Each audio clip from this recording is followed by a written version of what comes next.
Hello and welcome to Verx Gaming. This is Robert. Today I'm bringing you something special. So I'm introducing the Professor Robert series. Now, if you guys didn't know, I am a professor. Here's my certificate. Anyways, so this Professor Robert series will be me bringing up things that you guys probably don't know, challenging you to solve them, and then me showing you the answer. So I'm going to show you a problem. I'll show you a continuous fraction or a continued fraction today. And then I'll show you how to solve it. And let's see if you guys can figure it out. So here is the continued fraction. So now all this is it's 1 plus, I forgot the plus, oops, 1 plus 4 over 1 plus 4 over 1 plus 4 over 1 plus 4 over 1 plus 4 over 1 plus 4 over, and no matter how far we zoom in down to in this corner, it's always going to be 1 plus 4 over 1 plus 4 over 1 plus 4 over. See, down in this corner it keeps on going, and it'll keep on going forever. And eventually I couldn't get the screen any smaller and I couldn't write anything. We're almost there. Right there. Eventually I had to put my ... Whoa! Because as you see, the writing was so small that, like, if I just click, it covers up the whole screen because I went so small. Haha. I'm at 64,000% zoom because that's so small. Anyways, so the idea is it continues. So let me zoom back out and pause the video now and see if you can figure out how to solve the continued fraction. So just take a look at it, pause the video, and in 10 seconds I'm going to show you the solution.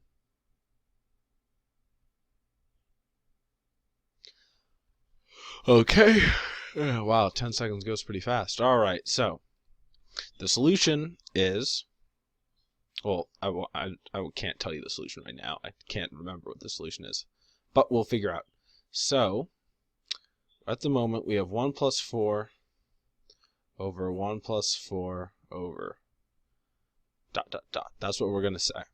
And we're going to say this all is equal to x. So the continued fraction is equal to x. Let me get this out of the way. I'm gonna try and keep all my work on the screen. I'll just shrink it into a top corner so that way you can see what I'm doing. So what I'm gonna say is x is equal to 1 plus 4 over x. And now the reason I can do this is because this continuous fraction over to the left that is equal to x is continuing to infinity. Well, it's going to repeat an infinite amount of times. It's continuous. It's never going to stop. So the step underneath that I'm underlining, well, boxing in, this is the same thing as this whole outside thing. This inside box is going to repeat the same number of times as this outside box. So technically, x is also equal to that. So that's how I can put this x right here. So now we're going to move on to solve. So we're going to subtract 1 to the other side. Sorry if my handwriting's sloppy. Alright, then we're going to multiply by x. Both sides by x to get rid of the x on the bottom. Subtract the 4 across. And you can do this part in different ways. You could have just multiplied by x right off the bat. You don't have to follow the exact steps I'm doing. Oops. There we go. I was talking and not thinking. So now once you get to this point, this is unfactorable, so you're going to have to do the quadratic formula. So x is equal to b, which in this case, b is -1, but is negative b. So -1 negativified is 1.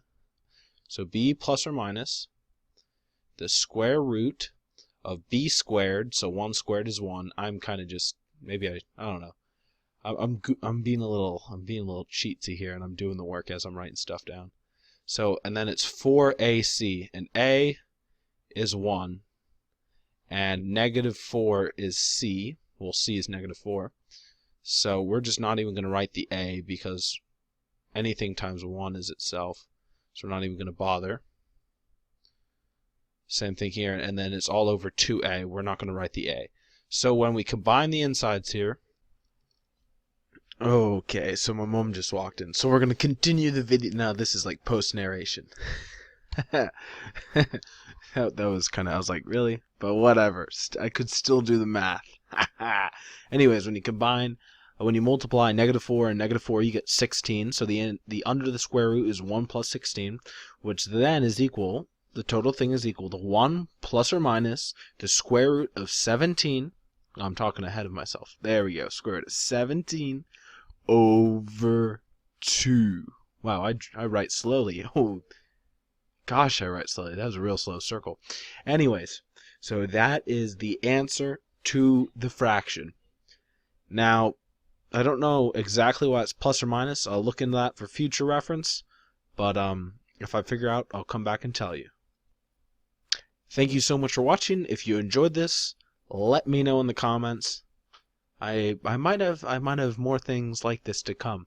I had a problem similar to this in a competition I did, and that is how I figured out about continued fractions, and I got it right. I love problems like this where it's something that you know how to do but you've never seen before. Like, I've never seen a continued fraction, but everything you had to do was stuff that I had already learned. So I love being able to figure out how to solve a problem in a way that, well, how to solve a problem that you've never seen before, but that you can do. And that is why I like this continued fraction so much. So if you figured out how to do it, well, give yourself a pat in the back. If you had to wait for me to tell you, that's okay too. Not everyone is a professor like me. Anyway, thank you so much for watching the video, and I'll see you in the next one. Goodbye. Did you, oh my gosh. The floor actually looks so clean. Yes. Did you, find out about, did you get that invite email from, FuturePlan? No. I don't think I did. JJ. I looked last night and I didn't see it. Did you resend it? I didn't, no, I put yours in, I put it into them, and then they invite you. No, I didn't get it.